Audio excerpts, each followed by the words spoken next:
Hello everybody, welcome back to my refrigerator, and today we're going to work on Fibonacci numbers and the golden ratio, which is unit 5.4 in the 214 part of your workbook or PowerPoint, whichever you're looking at. So the first thing we're going to look at is what's called the Fibonacci sequence, and this was made famous by a guy named Fibonacci, and he was an Italian mathematician back in the 13th century, and in the year 1202 he wrote this book introducing this to the Western world, Liber Abaci. Now, Fibonacci was very experienced and worldly, and he traveled throughout the world, and he recommended that Europeans adopt the Indo-Arabic system of numerals, which included a symbol for zero. So if you recall, we talked about how some systems had zero and some systems didn't have zero when we talked about the Egyptians that didn't, but the Chinese that did. So the sequence first appeared as a recreational mathematical problem about the growth of rabbits. So now you understand why the rabbit is there. So what the problem was is that a man puts a pair of rabbits in the cage. Well, we only have one rabbit here, so imagine that another one comes hopping along, and they come together and they can make baby rabbits. Two that can make baby rabbits. During the first month, the rabbits produced no offspring, but each month thereafter they produced a new pair of rabbits. If each new pair of rabbits thus reproduces in the same manner, how many pairs of rabbits will be there at the end of the year? So this was the problem that he posed. So the solution to the problem is what became known as the Fibonacci sequence. So in 1 year, it was calculated according to the Fibonacci sequence: 1, 1, 2, 3, 5, 8, 13, 21, 34, 55, 89, 144, 233. So that became what we would know as the first terms of the Fibonacci sequence. So one wants to point, so that means, that's what it means when they say, breeding like rabbits. So there you go. Two rabbits can make a lot of little rabbits. So there you go. So if you notice the pattern, and I'll put our little rabbit friend up here. If you notice the pattern, after the first two terms, both are 1. Okay, and if we add those first two terms, we get the next one. So we get 2.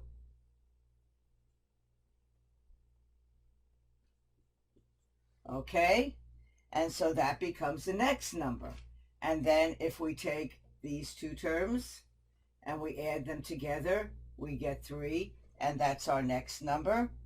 And then if we add these two together, we get 5, and that's our next number. And if we add 3 plus 5, we get 8, and that's our next number. And then if we add 5 plus 8, that's going to be 13, our next number, and so on, and so on. So that is how, so what it means is each term is obtained by adding the two previous terms. Now, Fibonacci numbers seem to occur a lot in nature, not just with predicting the reproductive realities of rabbits.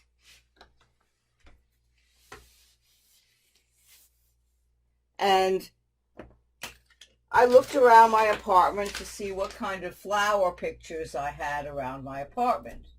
And it turned out that on my refrigerator, I had an orchid magnet. And if you look, let me get the light right. If you look at the orchid here and you count the number of petals here, you see there are 3 petals. That's a Fibonacci number. I also found another orchid, and I put it in plastic here and counted the number of petals. And this one has 5 petals. So as you see, and also if you look at your PowerPoint where there are more examples, that's pretty much all I could find around my apartment, you can find more examples of flowers that show Fibonacci patterns.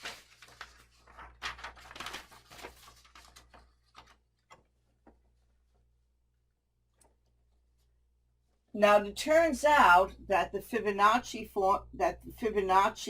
number is what's called a recursive formula. So what that means is that, remember, we have, let's say we look back at our sequence, and I'll just do the first 2. We look at our sequence 1, 1, 2, 3, 5, 8, 13, 21. We look at etc. And we look at our Fibonacci sequence and we call F11. So this one is F1 is equal to 1 for Fibonacci 1. F2 is equal to 1. And if we want to generalize any of these for any Fn, is equal to Fn minus 1 plus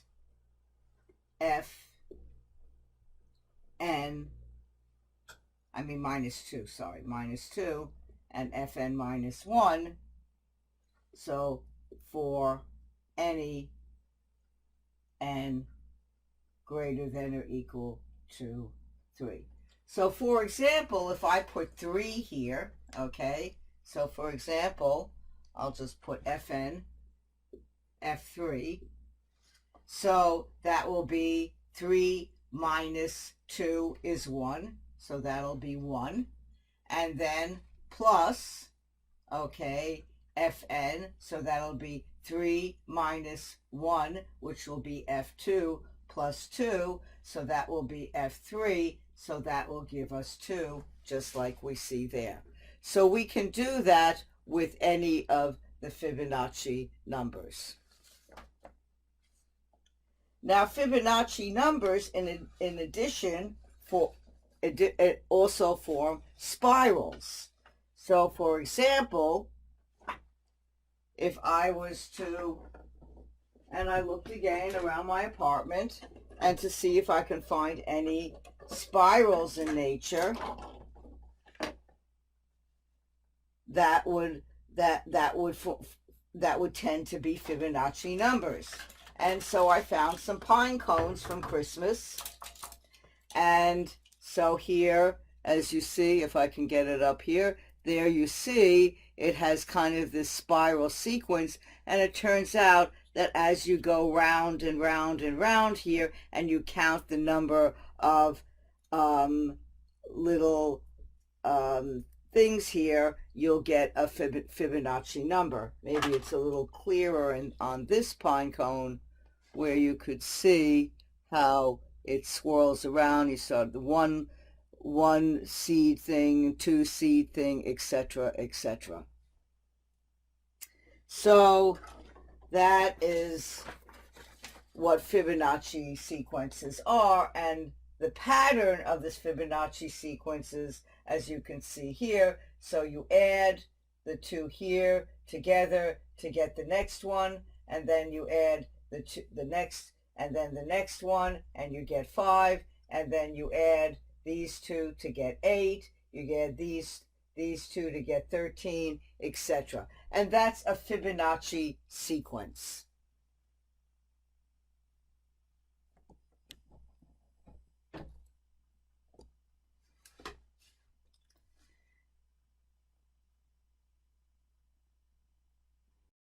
Hello again. Now that we talked about the Fibonacci sequence, now we're going to talk about what's called a Fibonacci spiral. And we're going to construct a Fibonacci spiral with the understanding that we have now of a Fibonacci sequence. So let's say we start off with our first 2 units. We take a piece of graph paper and put 2 unit boxes. And 1 plus 1, well, that will give us 2.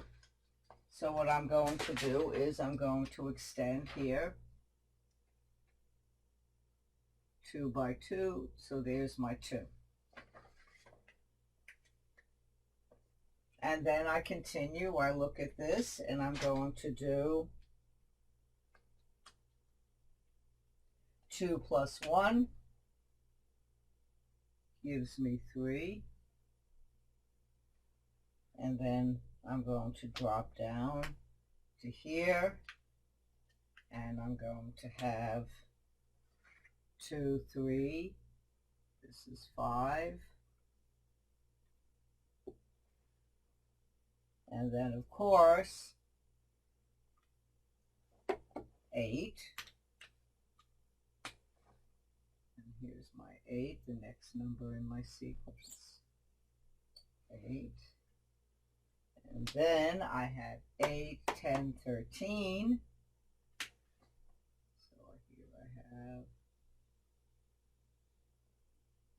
13. So now what I'm going to do is I'm going to start over here and I'm going to go around here like this. And this, and this, and here, and then end up back at 1. And this forms what's called a Fibonacci spiral. And as you see, it's a spiral. And if you look at nature, and let me write this, it's a Fibonacci, F-I-B.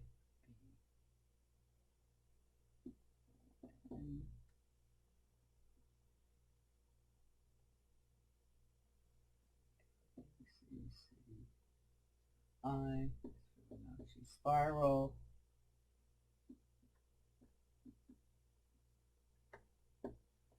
And this is something that you see a lot of in nature also.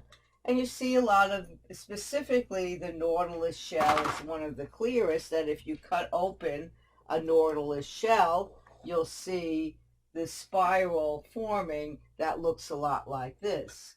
I have a few shells here that I managed to find around. It's hard to say. I have these shells here, and this is cut open, but not cut open in the way I would like it to be. And this one probably would be similar, but again, it's not cut open. I couldn't find any shells where it was cut open. But if you find, there's a picture of the Nautilus shell in the PowerPoint, and you could see how it forms essentially a Fibonacci spiral.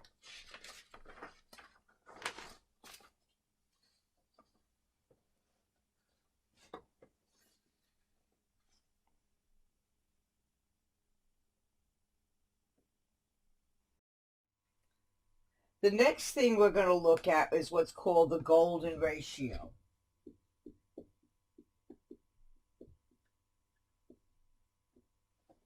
And the golden ratio means that if you took a Fibonacci number, let's say F4, and we already discussed what F4 would mean, and you put it over the former Fibonacci number, let's say F3, you'll get 3 over 2. That would be your ratio. And you can also take this with F5 over F4, and you'll get 5 over 3. And let's say F6 would be 8 over 5, etc. And the thing is as these numbers get larger and larger, meaning you go further and further down the Fibonacci sequence, you get this number, what's called phi. And this is equal to this Greek letter, that's called phi. And that's equal to 1 plus the square root of 5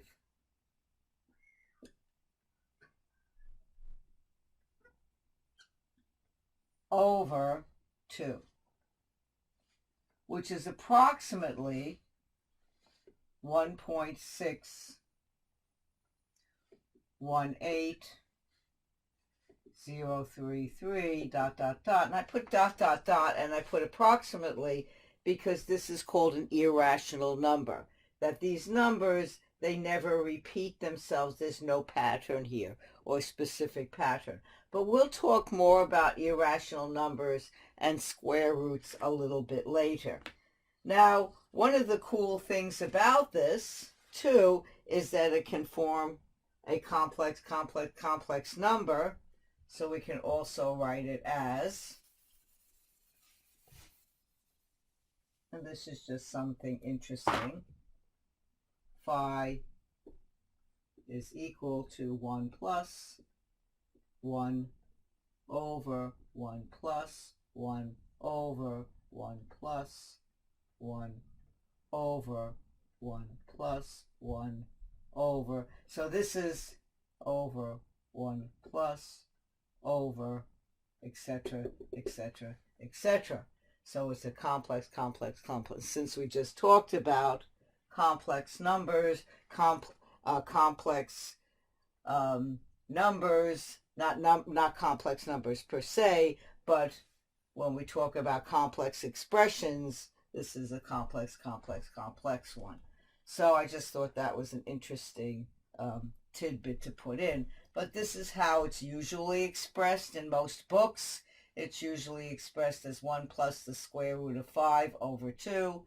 And here is how it usually is expressed. So you may ask yourself, well, why is this so important? Well, in ancient times, especially the Greeks, found this number that this ratio was considered very pleasing to the eye and very beautiful. So, for example, if one looks at the Parthenon in Greece,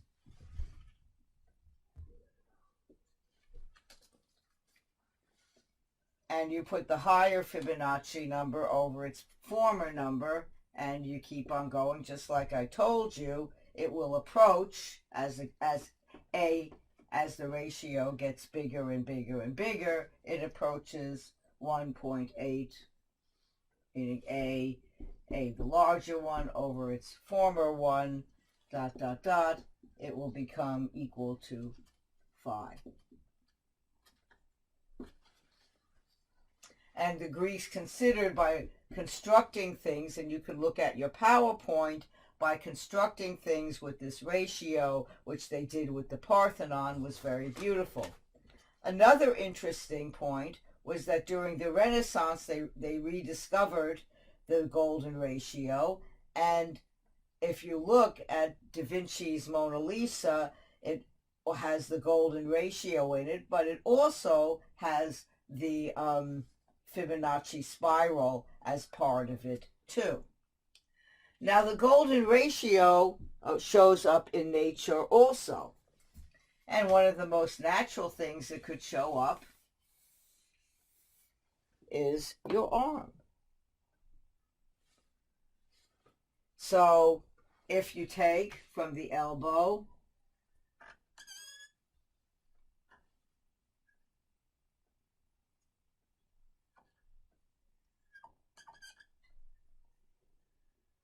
okay, and you measure, and we'll call this part, the bigger one, A, which we put on top, and you measure from the elbow to your fingers, A, and then from your elbow to the tips of your fingers, B, and you take that ratio A over B,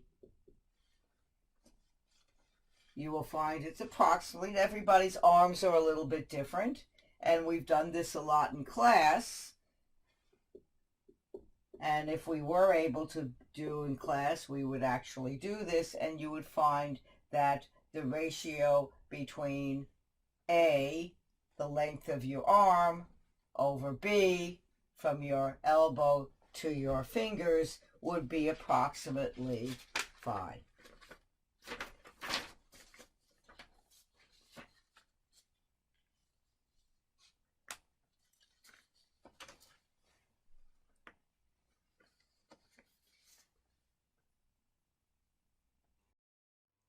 Now, the last thing I want to discuss in this lesson is what's called Pascal's Triangle. And Pascal was a French mathematician who lived between 1623 and 1662. So, and it's called here Pascal's Triangle. And he believed that the laws of mathematics represented absolute truths, and he was also one of the founders of probability theory, and it turns out that his triangle is actually very useful in probability theory. But he wasn't the only one who discovered this triangle. The Chinese mathematician Yang Hui